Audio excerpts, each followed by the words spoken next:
Tavleen Singh, to you first. You heard P. Chidambaram insisting that this will be a free and fair election, that the Gandhis will respect the process.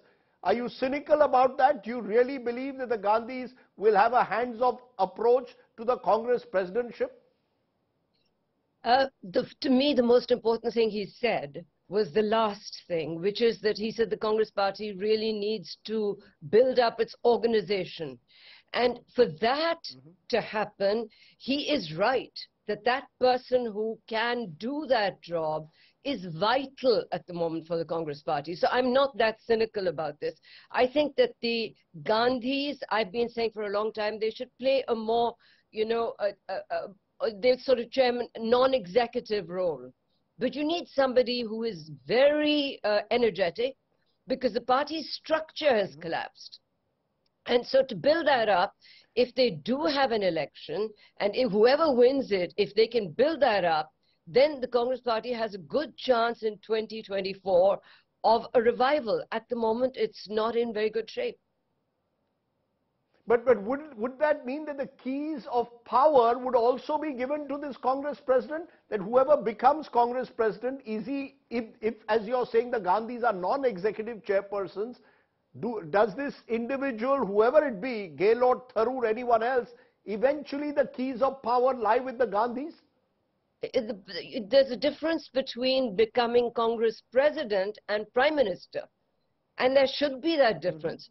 So if the Gandhis want to continue to hold on to power in the sense of being the real figureheads of the party, etc., that's fine. But they do need somebody who does not actually affect their power, but who builds the party up. And, I don't see a conflict in that. I think it's a very good idea. Does it though in some way, Supriya, Srinath, as I said, there's an element of cynicism because, we haven't seen a real election in the Congress in decades now. I'm not saying other parties have it, but the fact is that the Indian National Congress has been seen in a way to be controlled as a family party. Is this process that you're undertaking an attempt in a way to send out a message? No, we are not a family party. Is that what it's all about? Is it just about creating the right optics, or is the Congress realizing, as Tavleen Singh says, that this is a serious crisis, you're a patient in ICU, you need desperate measures? I don't know if your cynicism stems from the fact that you continue to be a journalist who should be asking tough questions, or is that actually stemming from some age? But whatever that may be, I think the larger point that I want to make here is that I'm very happy about one thing, that India Today in its primetime show is discussing the fact that the Congress is having an election. I think it's very unfair for large parts of the media to preempt. I think this is more like an election. There will be nomination, people, if there are more than one candidate, they're going to campaign, they will have somebody vote for them, and then there will be an electoral process that will throw up a winner.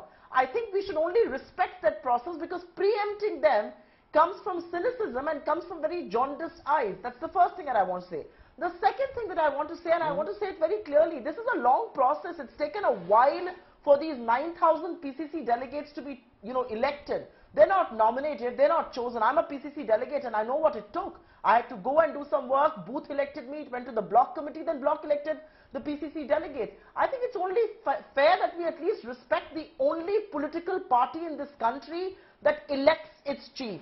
Yes, there has been unanimity in decision making in the last few years, but Mr. Gandhi also did contest an election. No, you're emphasizing the word process. I'll tell you where the cynicism, as you called it, it's not, as a journalist, one has seen the Congress over the last 3 decades. One saw even a Sitaram Kesri, in a way, ensure that the election was manipulated, some would say, in his favor. In 2000, Sonia Gandhi got more than 99% of the votes. So there's a general sense that this election is, in a way, rigged, according to critics in the past. You're saying this will be very different, that in this election, the Gandhis themselves will not take sides. Is that what you're confirming, that the Gandhis will not take a side if it was, say, Ashok Gehlot versus Shashi Tharoor? So because I'm no longer a journalist, I'm going to see the glass half full.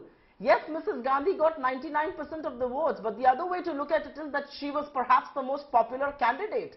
I mean, in 2000, and of course, your graphics are showing the wrong picture of Jitin Prasad instead of Jitendra Prasad. So maybe you would want to get that corrected in 2000. There was a camp that believed that there is going to be animosity, but he went on to become a political secretary. So, I mean, truth be told, she was perhaps the most popular amongst the candidates.